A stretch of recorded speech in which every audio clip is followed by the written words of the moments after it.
ज़्यादा है? नहीं, वो तो हम लोग तो काम कर ही रहे हैं ना, उसमें हर एक साल काम करके जो प्रोटेक्शन है वो करते हैं। मैं तो ये कह रहा हूँ कि बाढ़ से परमानेंट निजात बिहार को मिलेगा जब कोसी में हाई डैम बनेगा।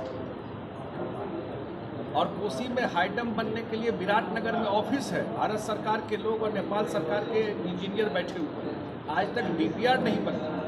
इतना इम्पोर्टेंट मीटिंग जो नेपाल सरकार के साथ माननीय प्रधानमंत्री जी की हुई, क्या उस मीटिंग में कोसी हाई डैम के इशू को उठाया भी गया कि नहीं, ये बिहार के लोगों को जानने का हक है कि नहीं, और उठाया गया तो उस तरफ कोई सॉल्यूशन है कि नहीं है, और नहीं है तो वो भी स्पष्ट हो जाना चाहिए कि वहाँ नहीं बन सकता, तो लोग कोई और ऑल्टरनेटिव देखेगा। ये मुंह ताक रहा है बैठ कर बिहार का लोग। अब पूरा का पूरा 8-9 करोड़ बिहार के लोगों का समस्या है बाढ़, आप सब लोग अवगत हैं। इतना बड़ा पलायन का सबसे बड़ा वजह अगर कोई है तो बाढ़ है। अब बाढ़ आता है अंतर्राष्ट्रीय बॉर्डर से, इंटरनेशनल बॉर्डर से, वहाँ हाई डैम बनना है, ट्रीटी है दोनों कंट्री के बीच में बनना है, लेकिन कुछ पता नहीं है। हम लोग तो नहीं जानकारी है कि इस मीटिंग में ये बात भी होगी। तो ये बिहार के लोगों को भी जानना चाहिए कि उनके इशू को कितना कंसर्न है केंद्र सरकार, खास करके मैं बताया बाढ़ के इशू को सॉल्यूशन करने के लेकर। ये आपके नॉलेज में नहीं। मंत्री जी, एक सवाल है, एक तरफ जहाँ पर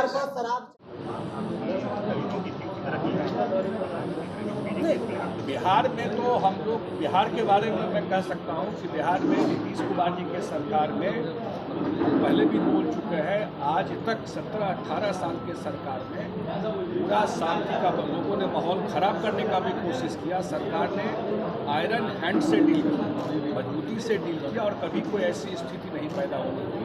और आज तक हम लोग इस बात को सरकार अपना अचीवमेंट मानता है। 17-18 साल में आज तक बिहार में सिर्फ एक दिन कर्फ्यू लगा है नवादा में। 17 साल में आज तक बिहार में सांप्रदायिक इशू पर कभी कर्फ्यू नहीं लगा। ये साधारण अचीवमेंट नहीं है, किसी और सरकार को उसमें रहता। 17-18 साल में बिहार में एक दिन भी कर्फ्यू नहीं लगा, सिर्फ एक दिन लगा था नवादा में जब कुछ घटना हो गई।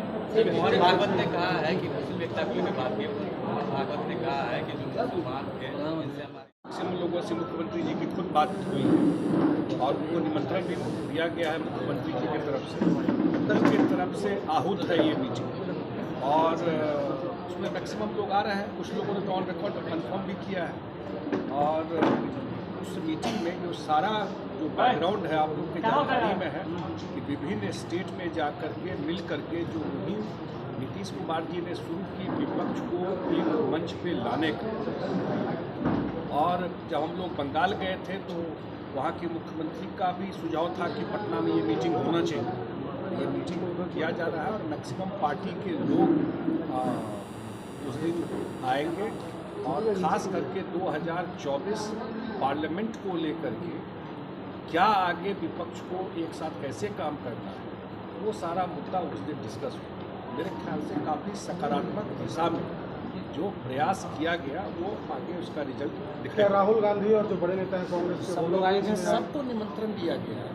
अब कौन आएंगे वहाँ से, नहीं आएंगे, तो कांग्रेस के लोग डिसाइड करेंगे, लेकिन इन्विटेशन सबको गया। आज भी आप लोगों की बैठक हुई तो क्या इसी दिशा में? हाँ, ऑब्वियसली अब तो मीटिंग तो क्या आप जानते हैं 12 को यहाँ मीटिंग है, उसका जो प्रोसेस है सारा करने का काम किया जा रहा है। और मेरे ख्याल से बड़ा हिस्टोरिकल दिन है बिहार के लिए कि सारे विपक्ष के लोग देश भर के उस दिन पटना और बिहार में आएंगे, और एक बड़ा मैसेज बिहार से उस दिन 2024 के लिए जाने। नीतीश कुमार जो विपक्षी एकता के लिए बैठक की है, इतनी मेहनत की है, मुहिम चलाई है, कितना महत्वपूर्ण देखते हैं इस बैठक को आप? क्योंकि उससे एक बड़ा मैसेज जैसे कर रहा है कि बड़ा मैसेज जाने वाला है, तो क्या है? मैं बहुत महत्वपूर्ण मानता हूँ इस बैठक को, इसलिए कि इस बैठक से आपको एक क्लियर कट डायरेक्शन दिखाई पड़ेगा 24 के लिए। और जो इससे पहले तो इंडिविजुअल बातचीत अलग अलग होती रही, पहली बार इस सब लोग एक साथ डिस्कस करेंगे इशू। तो हमको लगता है कि जो एक बड़ा एफर्ट है ये चीज़, ये भी सही है कि कुछ जगह एक दूसरे से थोड़ा कंफ्लिक्ट वो भी रहता है, लेकिन 2024 में सब लोग एक साथ आए और 24 में बीजेपी के खिलाफ एक प्लेटफॉर्म पर आकर मैक्सिमम जगह 1-to-1 लड़ाई, वो एक प्रयास रहेगा। और ख़ास करके ये जो मीटिंग हुई उसमें एजेंडा आज के दिन में एक ही है 24 के लड़ाई के लिए सारे लोग का, और उसमें जो सुझाव होगा वो फिर उस समय मीडिया को भी ब्रीफ किया 9 साल हो गए सर आपके मंत्री रहे, 9 साल में क्या आपको काम दिखता है नरेंद्र मोदी जी? आप मुझे बताइए ना, हम लोग बिहार में हैं और मैं उत्तर बिहार से आता हूँ, मिथिला से आता हूँ। पूरा बिहार मिथिला एरिया और उत्तर बिहार का एरिया 4 महीना बाढ़ में डूबा रहता है। हम लोग जो प्रयास करना है वो उस एरिया में करते हैं जो मैक्सिमम कर सकते हैं। और आज भी मैं अखबार देख रहा था, नेपाल के से मीटिंग जो राष्ट्रपति है, प्रधानमंत्री है जो आए हुए हैं यहाँ, और प्रधानमंत्री जी की मीटिंग मैंने एक लाइन भी नहीं देखा कि कोसी में हाई डैम बनना हो, उसके लिए कोई चर्चा हुई भी कि नहीं। बिहार के लोगों को नहीं जानकारी कि वहाँ पर कोई चर्चा भी हुआ या नहीं हुआ। 8 करोड़ 9 करोड़ लोग हर एक साल बिहार के बाढ़ में झेलते हैं समस्या, और जब तक कोसी में हाई डैम नहीं बनेगा इसका परमानेंट सॉल्यूशन नहीं। सारा ट्रीटी है, सारा काम किया हुआ, काम शुरू होना और 2 कंट्री के बीच की बात है। भारत सरकार को पहल करना, और सारी बात मैंने अखबार में देखी, लेकिन कोसी हाई डैम बनेगा या नहीं बनेगा कोई चर्चा हुई है तो हम लोग के जानकारी में नहीं थी, अखबार में तो नहीं, एजेंडा में तो नहीं था। एजेंडा में रहता तो बात रहती, तो हम लोग तो कोई काम देख नहीं रहे। खास करके जल संसाधन विभाग के बारे में तो मैं कह सकता हूँ, अन्य जगह भी हम लोग नहीं देख रहे हैं कोई, लेकिन यहाँ पर तो हम लोग नहीं देख रहे हैं कि कोसी हाई डैम बनेगा तो बिहार का बाढ़ का परमानेंट सॉल्यूशन हो।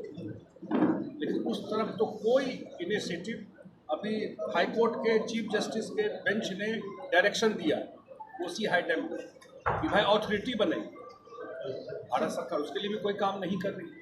डायरेक्शन दिया कि फंडिंग पैटर्न बने, कोसी मेची इंटरलिंकिंग जो पूरा सीमांचल में सिंचाई का काम करेगा, सुविधा देगा और बाढ़ के प्रकोप को कम करेगा, उसके लिए कहा कि पैटर्न तय कीजिए।